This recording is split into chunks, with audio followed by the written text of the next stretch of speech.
Good morning and happy Monday out there. Ding dong, the king is dead. The Celtics decided to just not show up. Lots to talk about. Brittney Griner making her WNBA return. We got a lot to break down here on the Uninformed Fan today. Welcome. It is Monday. You're kicking off your week, or if you're a weekend warrior, you're getting ready to head into Easy Street. I'm your host, Tyson. As always, with me, a little too cool for school, Mr. Jeffrey Off This Night. How we doing there, Mr. I Wear My Sunglasses at Night? First of all, it's daytime. It's not nighttime, so I'm wearing my sunglasses during the day. Second of all, just lights are very bright right now, so I didn't wake up too long ago. I had a nice night out with one of my good buddies, Logan Ryan, was in town, and he came in to eat with me at the restaurant. We went to a few bars, didn't really enjoy him, and we ended up going to our local spot. Always a good time, Kitty O'Shea's Irish Pub and Buffalo Bar, and the Casamigos was flowing. So yeah, I'm a little hurting today. Not gonna lie. You look great. A little under the weather. You look great. Thank you. I appreciate it. I am here in body and in spirit. Just not all of me is here. A little piece of me stayed at that bar last night. Well, I think in all fairness, I think a little piece of you stays at that bar every night. As a matter of fact, there might be just a little piece of you there 24/7. There could be. Absolutely. I do believe they have. I do believe they have a toilet dedicated to you in there from all of your adventures with that toilet. Okay, first of all, there's no adventures with the toilet. Did you not break your nose on a toilet at Kitty O'Shea's? I believe it was a sink. But you're not sure. There's a little, the Bucks. That was a tough day. The Bucks. The Bucks. We're playing the Rams. We're trying to go back-to-back Super Bowls here, and we come all the way back miraculously in the second half. Only for Todd Bowles to call 2-0 blitzes in a row and get just absolutely torched by Cooper Kupp twice to put them into field goal range. And then our former kicker gets to trot out there, Matt Gay, who we drafted, and drill a kick to send us home and pretty much end that run, because the Bucks were never the same. Not the next year. We struggled the next year. We got boat raced by the Cowboys. It was tough. It was a tough one. But, so you the boat race thing, that one's pretty prevalent in the vocabulary these days, huh? Some things just stay at the forefront of your mind some days. And I said it earlier, and it's just kind of stuck. So. Good, all right. Well, before we break into the NBA action, we got some more pressing news with the WNBA, which I know is one of your favorite leagues out there. Your girl, Brittney Griner, came back and had her first game back since her release from Russia. Now, there was a 7-minute introduction for this girl. And, I would have chosen to play Freebird by Lynyrd Skynyrd as her intro. But unfortunately, they didn't. They did, however, use another I'm Coming Home song. I don't know who sings that song. But, we're... He did in that song, I believe. I'm just sorry. Like, we're making this girl out to be a national hero. Like, she went through some trials and tribulations. Now, it's ridiculous. It's absolutely ridiculous. Was she in the wrong? Yes, absolutely. Okay. Was the sentence too harsh? According to us, yes, but not according to them. There's a reason why when you travel internationally, don't fly with drugs. Don't bring drugs. Don't do any. Have you not watched Locked Up and Abroad? Like, there's literally an entire series about what not to do over there. Okay, this is somebody that thought that she was above the law because she was a WNBA superstar and chose to break the law, got sentenced in Russia, which I thought it was too much, yes, but they also traded the Lord of War for her. I don't know do you remember did you ever watch that show, Lord of War? The movie? Yes. With Nicolas Cage? Phenomenal. That's the guy that was in the United States custody that we traded for Brittney Griner. Again, so we're giving this girl a standing ovation. Whatever. It is what it is. I can't believe it. I hopefully we can move on from this. I mean, the WNBA is just absolute shambles. ESPN is trying so hard for everyone to get on this. I sent something the other day. What was it? There was like 8 picks of this year's draft in the top 25 that were already cut from the WNBA. Was I did get a chance to watch the game, and listen, The Brittany Griner game. You watched the game? First of all, do you do this thing like Dave Portnoy does, where you pronounce everybody's name incorrectly? Is it on purpose? Is it shtick, or are you just messing it up? Are we talking about Grinder or Griner? But you do it with so many people. I don't know what it is. I don't know if it's actually like a bit or if you're just like, just actually saying their name wrong. Whatever. It's neither here nor there. Correct. I did get a chance to watch the game. It did get cut into a little bit because there was an overtime once again in the NHL that was going on. I'm happy to see that Brittany Griner is free. I'm glad to see her back playing basketball with her friends and with her colleagues. She's obviously not as great as she once was because they've lost the first two games, and very convincingly they lost to the LA Sparks as well too. So what I have to say about Brittany Griner is that I'm glad she stood for the anthem this time. That was good to see. I'm glad that they they welcomed her back with open arms. I don't think there's much else to touch on here except for the fact that listen, it sucks to be a prisoner of war. Of war? A prisoner of war? Well, listen, she was a political pawn, if we're going to be honest. Political pawn. Did she break the law in Russia? She was a political pawn. Did she break the law in Russia? It was all about politics. Did she break over there? And did she break the law in Russia? War, we're supporting their adversary that they're trying to invade and wipe off the face of the map in Ukraine. And the reason they're doing it has a lot to do with us as well too, in terms of trying to have mainstays and holds next to Russia through NATO, and Russia doesn't like that. So Ukraine isn't a part of NATO.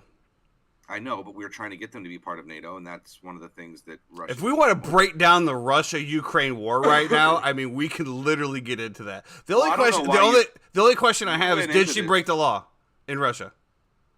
Sure. Okay. Was the sentencing in accordance with Russia law? In my opinion, it was very harsh. It doesn't matter if it's our opinion. You go over to Saudi Arabia and get a hand cut off. It's absolutely not, because of who she was and the lifestyle that she leads. The lifestyle she leads. If you go to Saudi Arabia and do something wrong, get your arm cut off. If LeBron James walked into Russia with a little bit of oil on him, do you think Vladimir Putin is throwing him into jail? Do you think LeBron's stupid enough to do that? To answer the question. Yeah. No way. Yeah. Zero shot. You think Vladimir Putin likes LeBron James? I don't care what Vladimir Putin likes. You just brought him up. Putin saw an opportunity and went ahead and seized the moment. Oh, is what God. He did. You need to lift the fog behind those glasses because you are in one today. You just sit back, relax a little bit. I'm not in a fog at all. You are talking very clearly. You are not. You are being if very. If there was any star male athlete, they would not have been thrown in prison for a year in Russia. It's supposed to be 9 years. Doesn't matter what it was supposed to be. They wouldn't have been thrown in prison. What would they have done? They probably would have slapped him on the wrist, called the U.S. consulate, done something else, and got him home. It wouldn't have mattered. Okay. What about if what about when it was wartime? Would they have done the same thing? I would imagine that they would still be used as a bargaining chip, but I doubt that it would take a year to get that person home. Oh, anyway, moving on. So let's talk. We're going to bring in Justice over here, our resident Miami Heat fan, who has been screaming from the rooftops for the entire time that who's going to stop the Miami Heat. And I am here to tell you, I don't know who is stopping the Miami Heat anymore. Maybe the Joker and the Nuggets, but it sure as hell ain't the Boston Celtics. The Boston Celtics came out and looked like absolute dog shit. Absolute dog shit. It was probably one of the worst playoff games that I have witnessed. The team completely gave up about halfway through the first quarter. Now, this is going to fall straightly on somebody, right? You got your two stars, Jaylen Brown, Jason Tatum, combined for like 3 for whatever. Absolute garbage. Your stars didn't show up. Your coach is being absolutely exposed. So let me ask you this, Jeffrey, before we bring in Justice. who won this series? Did Eric Spoelstra of the Miami Heat win this series, or did whatever his name is, because I'm not even going to pronounce it because you'll make fun of me, and the Boston Celtics absolutely lose this series? It's Joe Mazzulla. But what I will say is this, is that all credit goes to the Miami Heat. They were absolutely incredible. I dogged them. I didn't think they were making it out of the play-in game against the Chicago Bulls. And I did say that I thought that once the Chicago Bulls beat them, there could be a run there from the 8th seed. Now, that being said, I didn't see the Miami Heat advancing against the Milwaukee Bucks. I did not see the Miami Heat advancing in this series especially as well. The Knicks series is a little bit different because of matchups. But, you know, it just goes to show you when a team gets hot, starts playing together, and everybody knows their role and just puts their head down and plays as one entire encompassing unit, you know, the sky is the absolute limit. And so it's been great to see, you know, Jimmy Butler looks just like another guy who's from Chicago in terms of Mr. Michael Jordan. And I don't want to get too much into conspiracy theories, but have you seen some of the things about how Jimmy Butler is Michael Jordan's son? I just want to do a DNA test. Can we just do a DNA? Can we just get them to consent to that? Maury. Jimmy Jordan. You know, so you know it comes from the fact of supposedly Michael Jordan had a child out of wedlock, right? Yeah, hold on. Before you continue, I just have to ask, what are you looking at? Trying to not have the glare reflect into my sunglasses. Oh, my God. Go ahead. My train of thought. Well, let's get into conspiracies here with Justice. Justice, come on in here. We're here to talk about Jimmy Jordan and your Miami Heat today. What a game. What a series. I mean, the Celtics are absolutely dead in water. Give us your thoughts here, buddy. You're going to need to unmute yourself first, though. He is still muted, so I guess we will continue. Oh. There he is. I don't know why it was frozen. There we go. What up, boy? Welcome in. Congrats to your Miami Heat. We were talking about conspiracy theories, but we're going to move on now because I lost my train of thought and Tyson interrupted me. How you doing? At first, I just wanted to say, you just look like, you know, sunglasses and Advil. Last night was mad real. I was sitting there watching like this guy had a night. Yeah. But it was a good one. You know what the funniest part is too is like when you're chilling with somebody like that, and everybody at the bar is like, "Oh, Jeff's over there hanging out." Like people are walking up to me to say what's up, and I'm just like, "I don't know these peasants." These peasants. Unbelievable. Get away from me, before I smite thee. Get away. I even big time Jeremy last night. You know. Oh. Jeremy said nobody knew who Logan was. Fair enough. Fair enough. Well, Justice, let's hear it. I mean, kudos to the Miami Heat so far. I mean, the players, Eric Spoelstra's got them going. I think we have 4 or 5 undrafted players that are completely producing on that team. Eric Spoelstra's got them firing on all cylinders. Jimmy Jordan is taking off. You got to feel good. You got to feel good. Jimmy Jordan. That's his new name for me. Oh, so Rachel and I had some friends that came in from Chicago and Philly this past weekend. So we hung out the whole weekend, went to Salem with the Plymouth and stuff. But when we were in Salem, we walk into this bar to grab a quick bite to eat and a couple drinks, of course.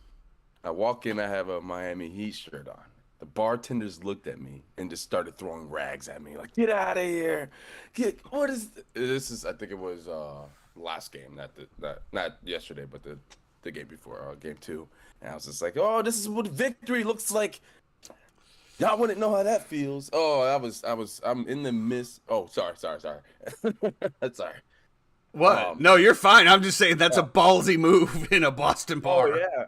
When we were in Boston, too, I did the same thing. They were talking down on me, and I'm like, we are winning. Do you not see the score? Do you not see what's going on? You know, for as much as Boston fans love to talk shit, bro, they cannot take it at all when it comes back.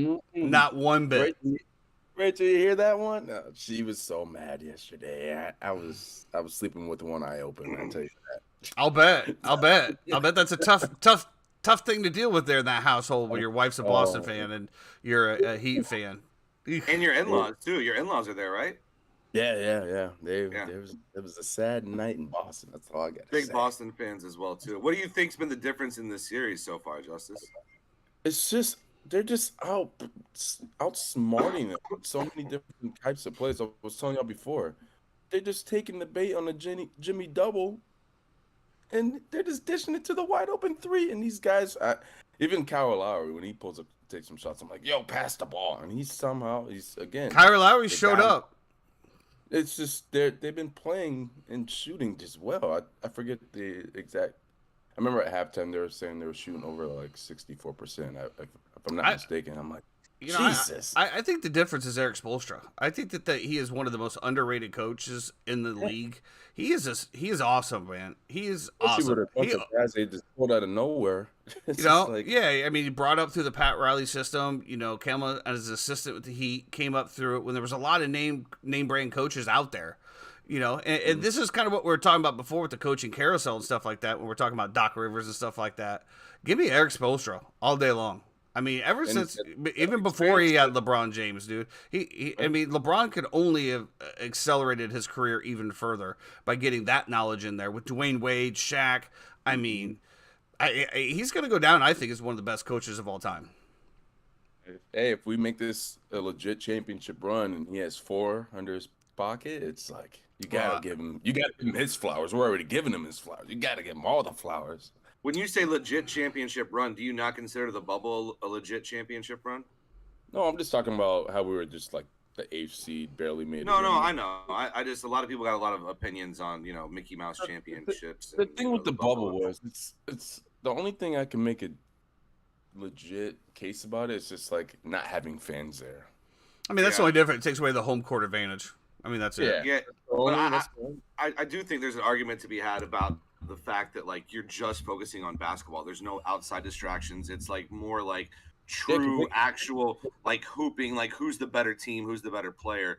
As opposed to did somebody go out the night before and drink a bunch of Casamigos Reposado, and then not be able to show up ready to go for work the next day. So if I remember from the bubble, did they not have any family there up until the championship, or did they? They did. They came in every once, which was the weirdest thing to me. It's like the families weren't allowed in, but like my wife walked in that thing every single day without a COVID test. It's the weirdest thing. I'm like, well, you're so backwards, dude. Yeah. But whatever. But, I remember when those were different times back then. Food. Oh yeah. They'd have all the to-go orders or whatever, and people would anyway. Yeah, fun times back then. What do we listen? 3-0. Is it over, Justice? Is it over? Before the game started, I was talking to Rachel and her dad, and I'm like, you know what? Miami's gonna win tonight. Nah, I didn't think it was gonna be as a dominant win as it was, and then I said Boston was gonna come back and win 2, and then we win Game 6. But after seeing last night, I'm just like, I don't mind a sweep. Let's go at home too. It's such a quicker flight to Cancun from Miami as well. Once the series is over, you don't even got to go home. Listen, and then you're in Miami, right? You're at the Four Seasons in Brickell. Tyson Thomas is home. Hang out at the beach. And you're at the beach. You're chilling. You're relaxing. You're having a great time. Like couple clubs. They got the money for all these. We started looking. 11. We started looking into that. We might go down for the finals. Really? Yeah. You just told me. Wait. You're already saying that Miami's gonna win this one, and there's gonna be Miami Heat finals then, huh? Absolutely. Justice, I'm not a Miami hater, bro, and I can correct course very very easily and say when I was wrong, and I was dead wrong. Dead wrong. I underestimated Eric Spoelstra. I underestimated Jimmy Butler, Bam Adebayo. I underestimated them all. Bam Adebayo came out like a bat out of hell last night. And if he continues to play that way, then I think that they absolutely have a shot against the Denver Nuggets. Oh, every time they're poster and just wide open threes, I'm like, it's just like that Bane quote from Batman. I was born in the dark, molded by it. These boys are just, they give me I get my blood pumping. I'm just like, every time I watch him, I'm like, let's go. Especially being finishes up in Boston, let's go. The end of that quote is the best too, because he says, "I was born in the darkness. You merely inherited it, Yeah. I was born in the darkness, molded by it." molded by it. Uh, You merely Pretty good. adapted to the darkness. Good stuff. Good stuff. Well, give us your final thoughts here on the Miami Heat. You know, obviously, we're going to concede this, right? We're going to concede this past the Celtics, whether it takes one game, whether it takes two games, whether it takes three games. We're still going to concede this series out. So tell me what we're looking at. We're going to go ahead and look ahead because we're looking ahead against the Denver Nuggets as well. We're going to talk about that series in a second, but we're conceding that one as well. Well, I am. I don't know if Jeff is yet. So give me your thoughts on the preliminary matchup. Preliminary matchup against the Denver Nuggets. Jeff's go. Just go. Every time you say that, I crack up. All right. I hate calling sweeps because I just don't like sweeps, but there's probably gonna be a sweep for sure. Just a Tuesday night, yeah. Pack your bags. Let's go to Cancun. Yeah, it's gonna be.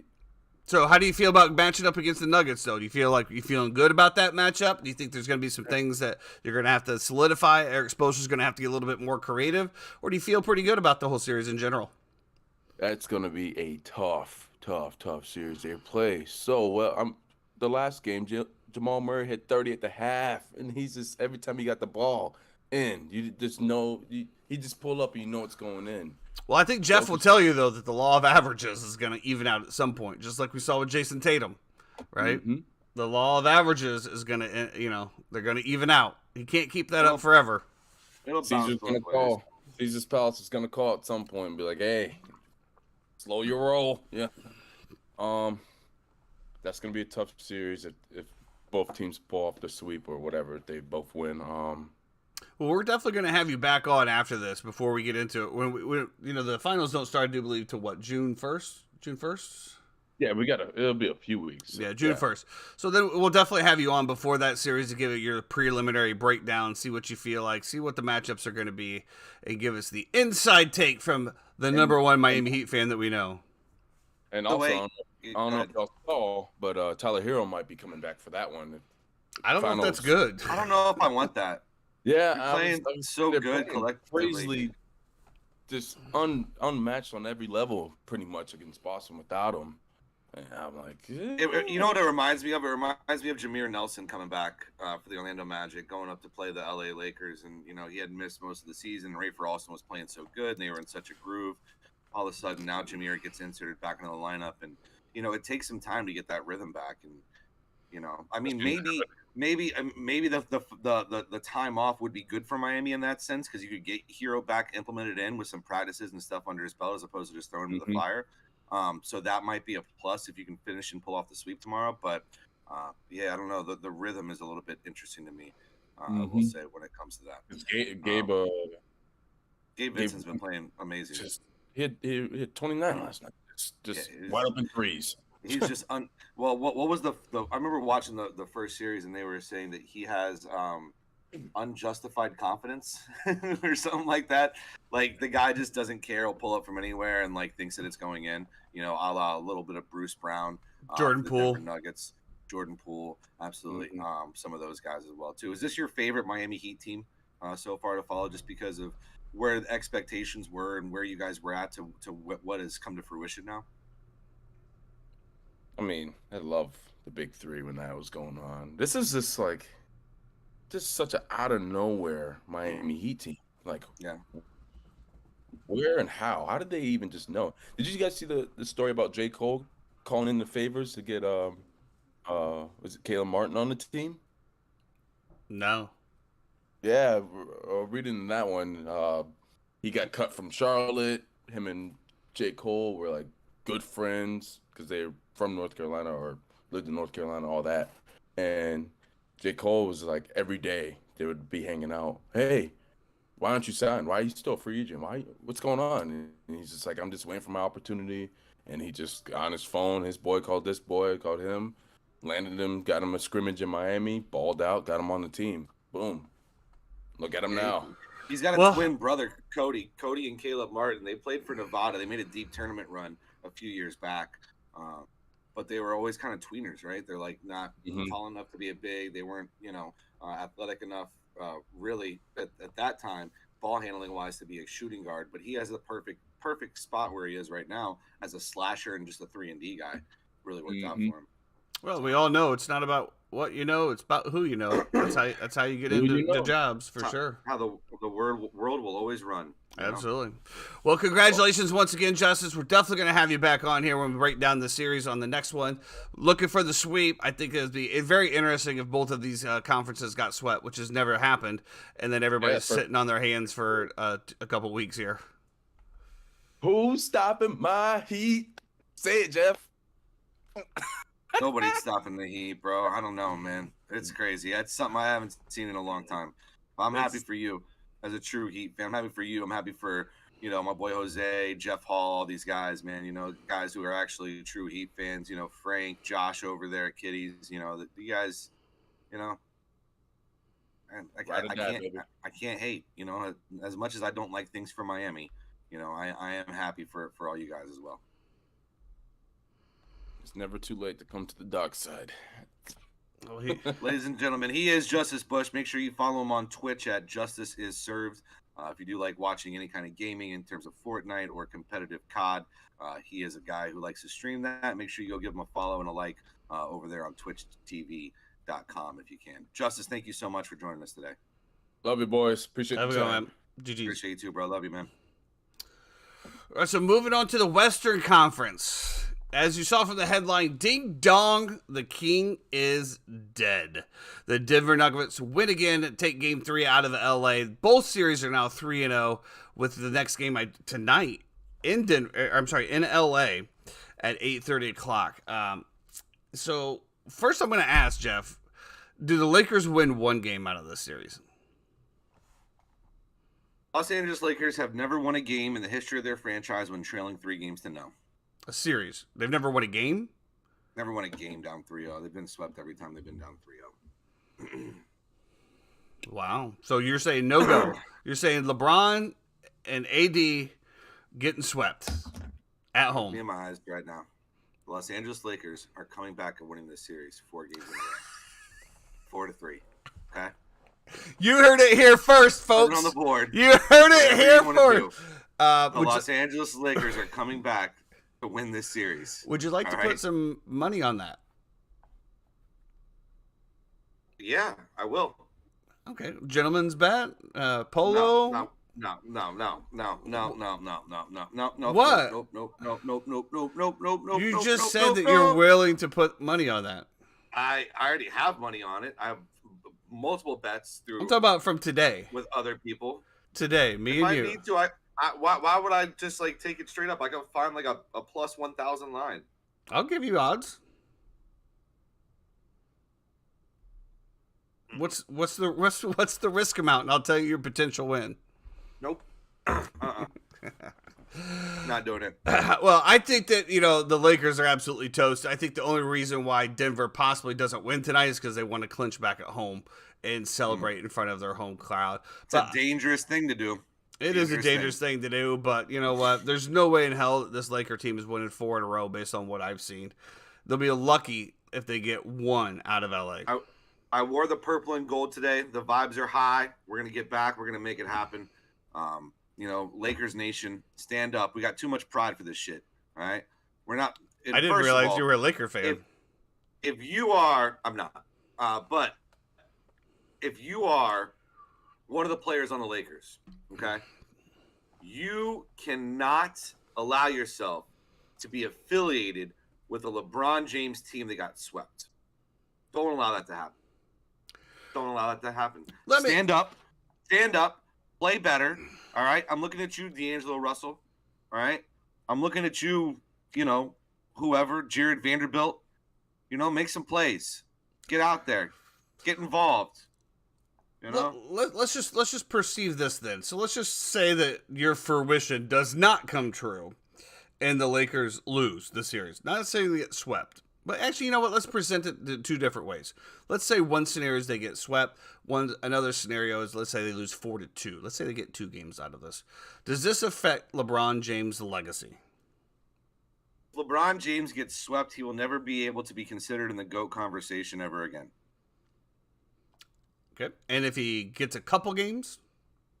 If he gets a couple games, then he's still got 2 or 3 seasons to try to get 2 more and be validated and up there. Okay.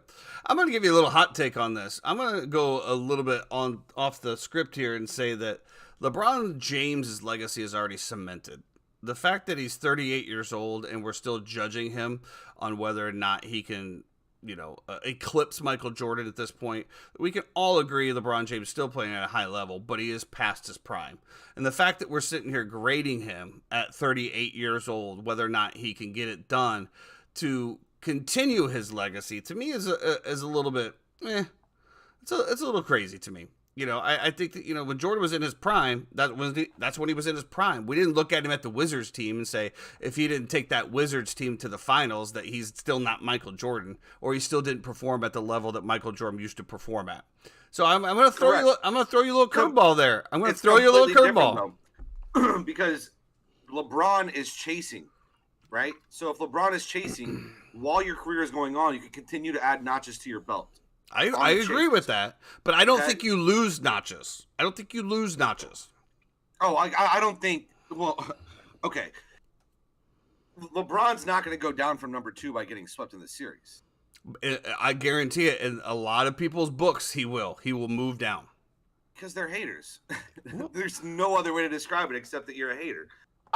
Listen, LeBron, first of all, if he came back from down 3-0 against the number 1 seed in the West as, whatever he is, and Nikola Jokic and, a 2-time MVP, and Jamal Murray is playing out of his mind, and a great role players, and, you got defenders and Aaron Gordon and 3-and-D guys like Michael Porter Jr. who can also take the ball to the hoop, and a great 6-man and Bruce Brown, then yes, if he comes back, then that's a completely different story.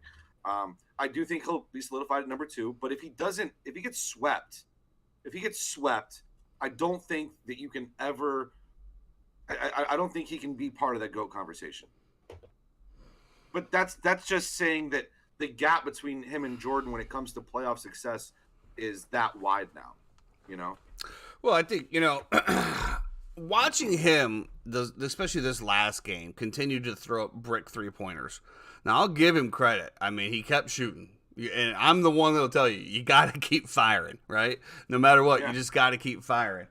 But watching him go over and over, and then watching his look on his face as he turned and went back, I didn't see the fire, right? I didn't see, I saw a guy that he was just throwing his arms up in the air like, I don't even know what I'm doing anymore. And, I think that speaks a little bit more to the fact of losing, per se, because I mean, we just never saw that. But I don't know.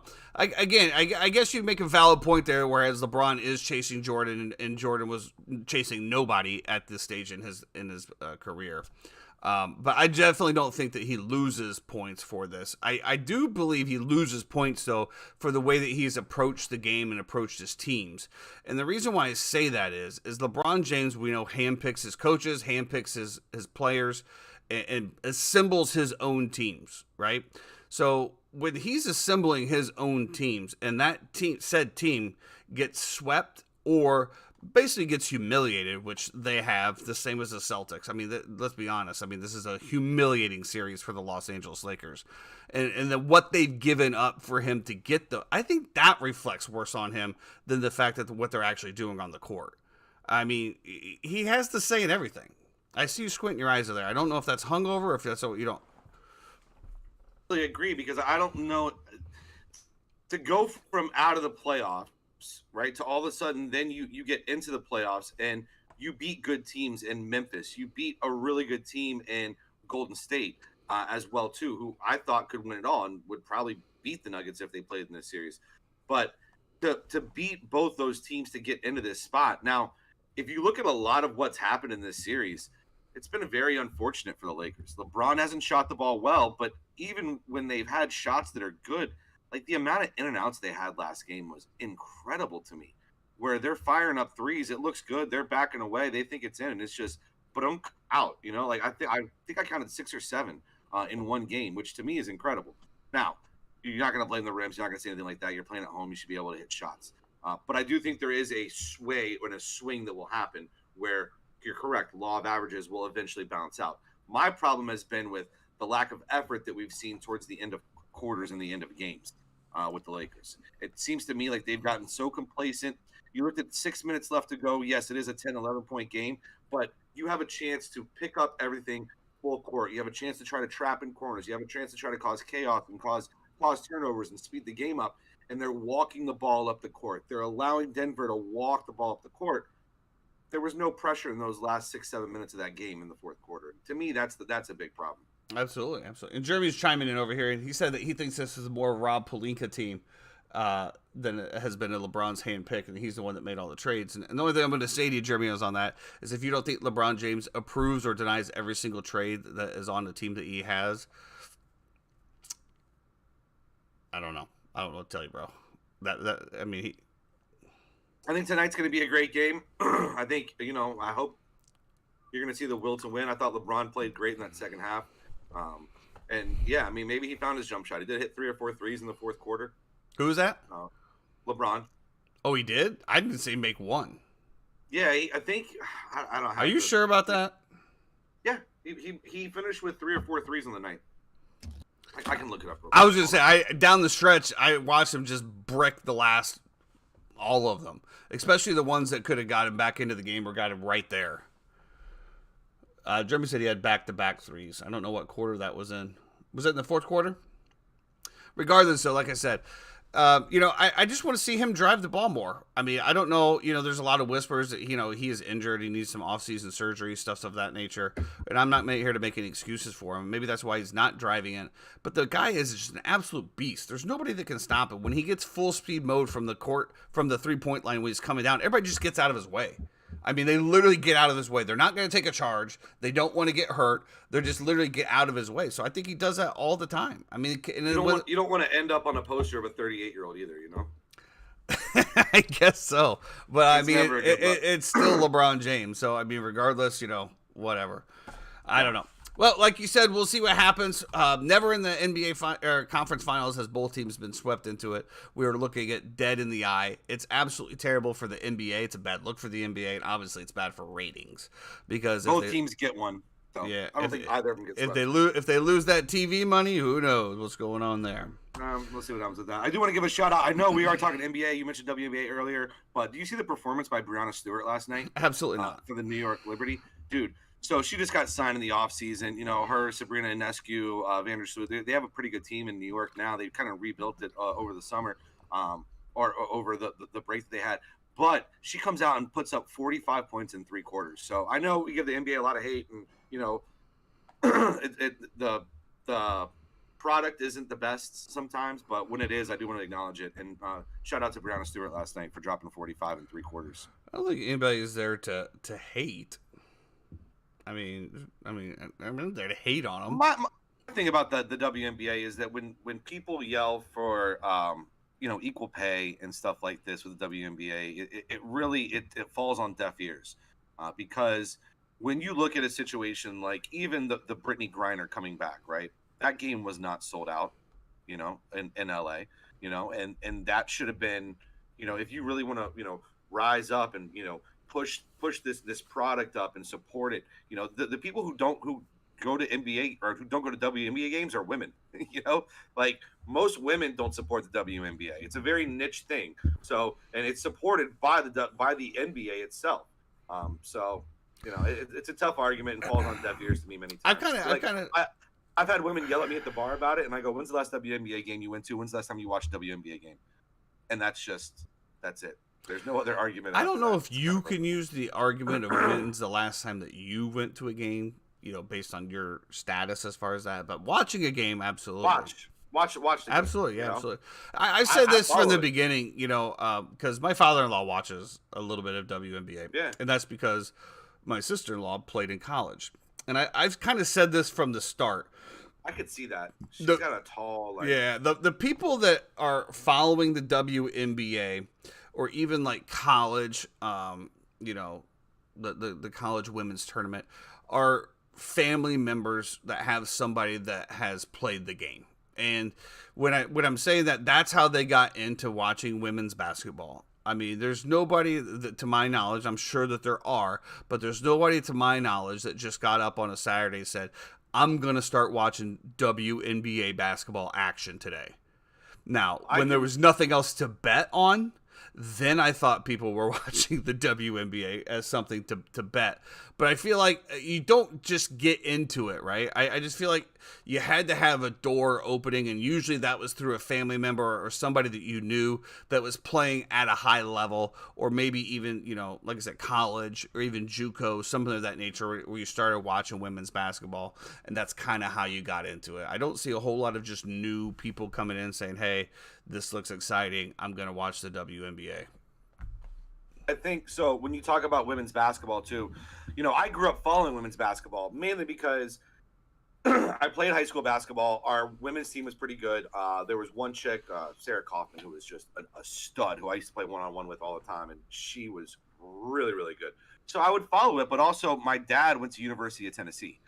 And because back in the day, it was Pat Summitt, Gino Auriemma, it was the rivalry, it was Rebecca Lobo, it was Kara Lawson, it was Shamika Holsclaw, it was Diana Taurasi, it was Sue Bird, it was, Swin Cash, all these players in that era.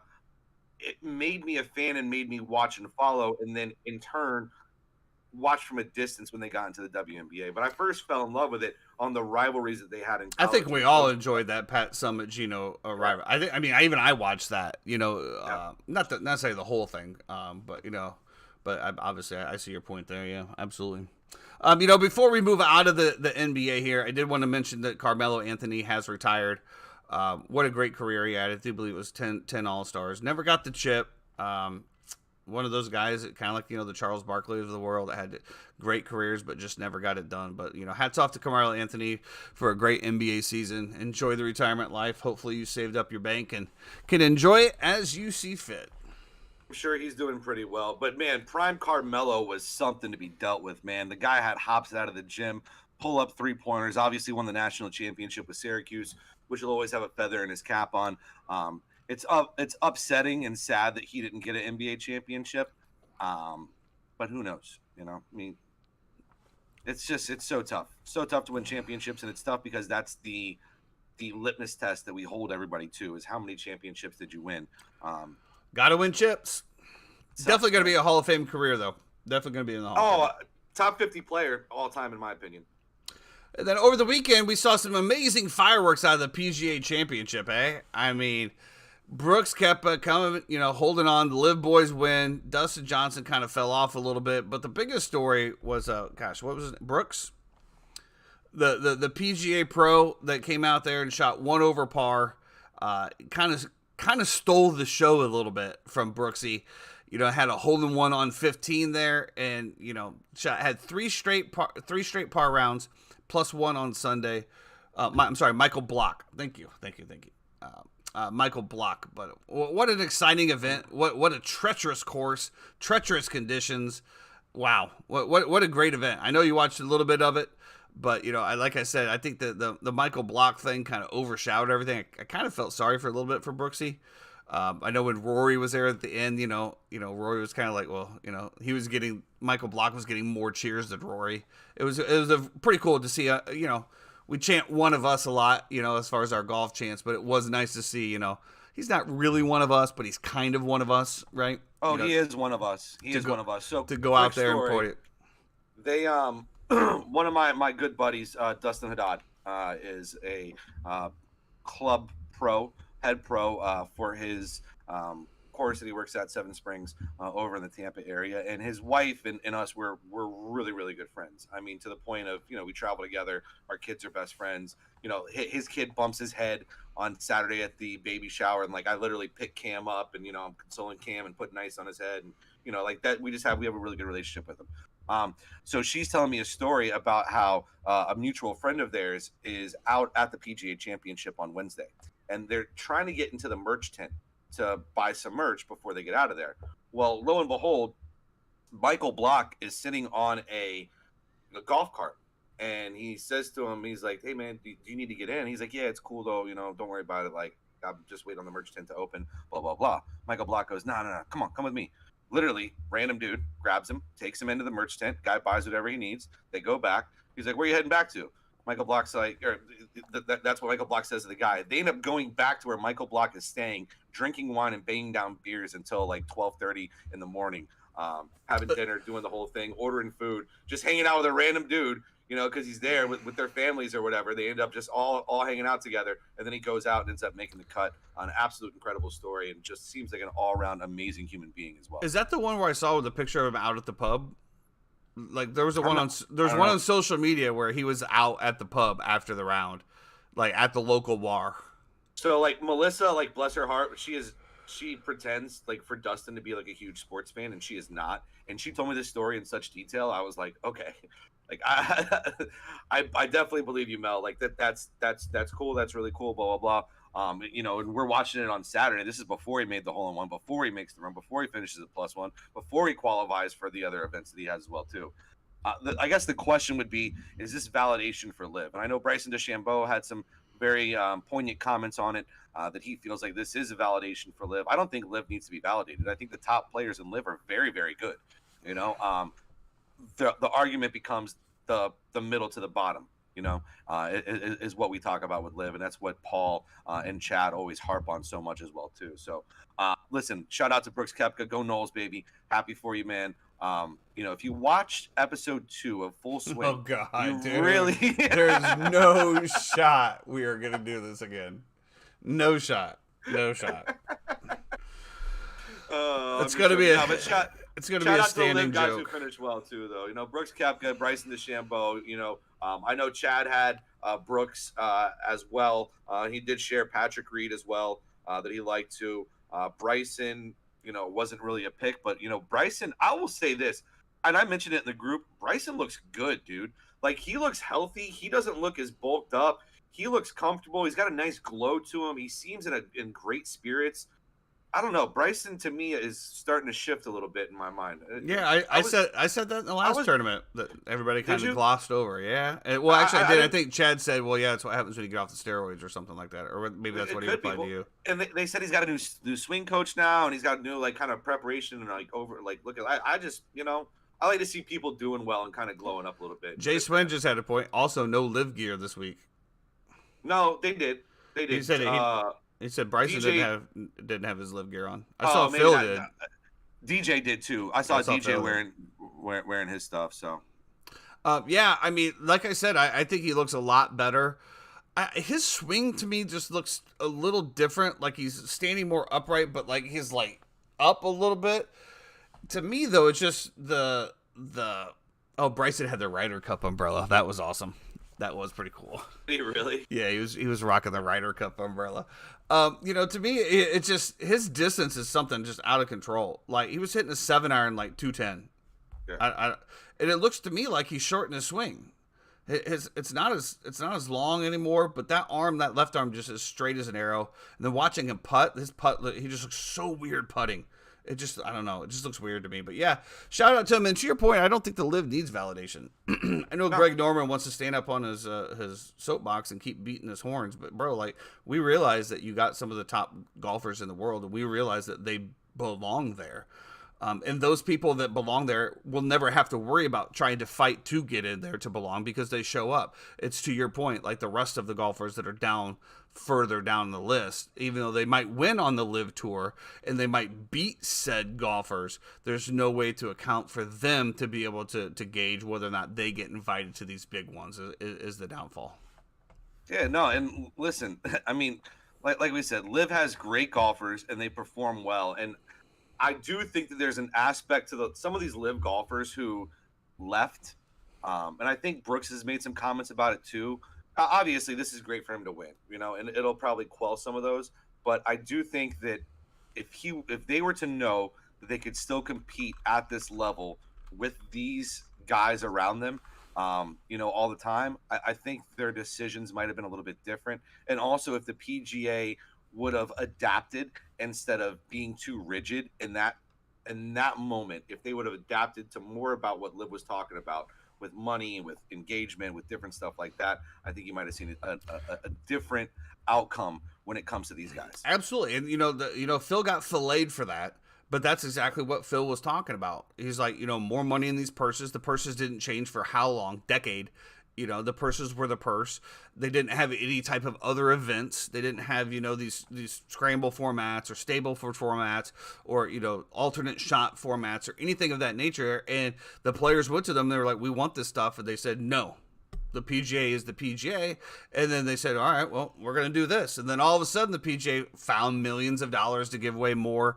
You know, they upped their sponsorships. They're throwing in now Rory and Tiger, whenever that new thing is starting. You know, That's going to be cool. Yeah, it's going to be cool. And, you know, so, you know, looking at this, they're, you know, those guys' deals run through 2025. So you've really got 2 more years, right? Mm-hmm. You got 2 more years. And then I really think you'll see all of those guys come right back.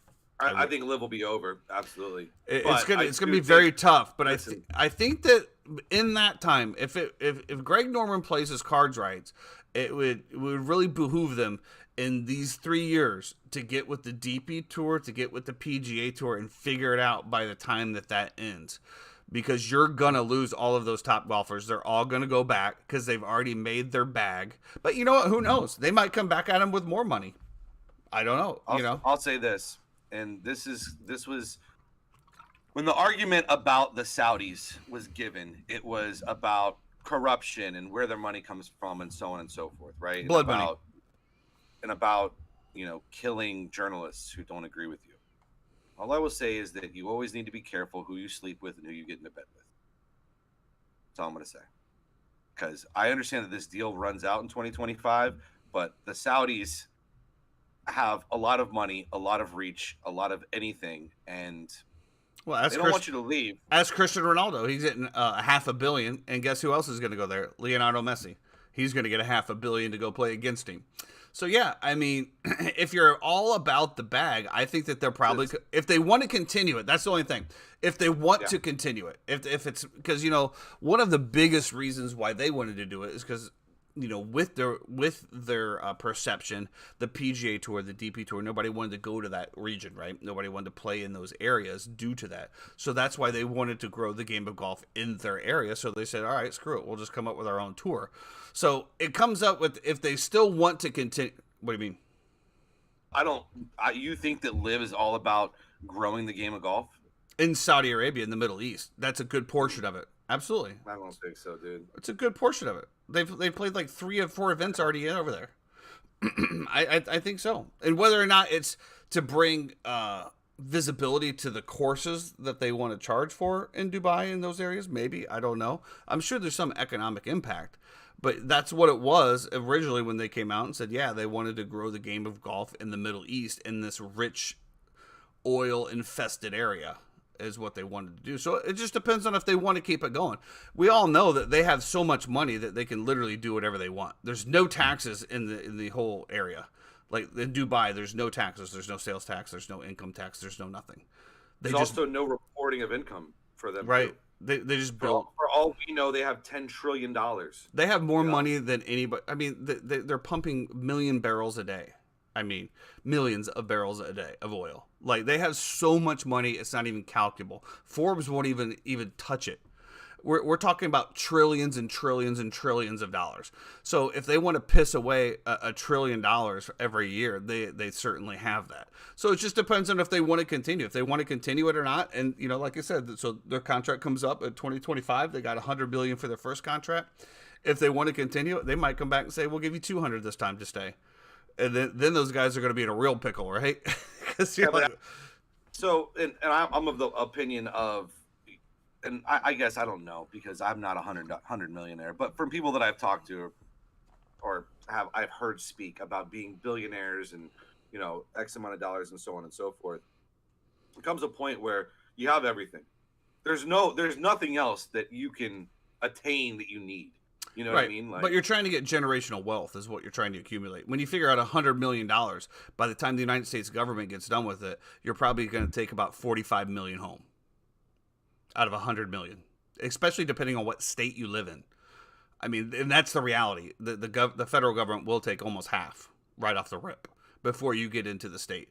So, you know, that's what, you know, Jose Canseco was talking about for all those years and playing in Oakland. And they were talking about his contracts.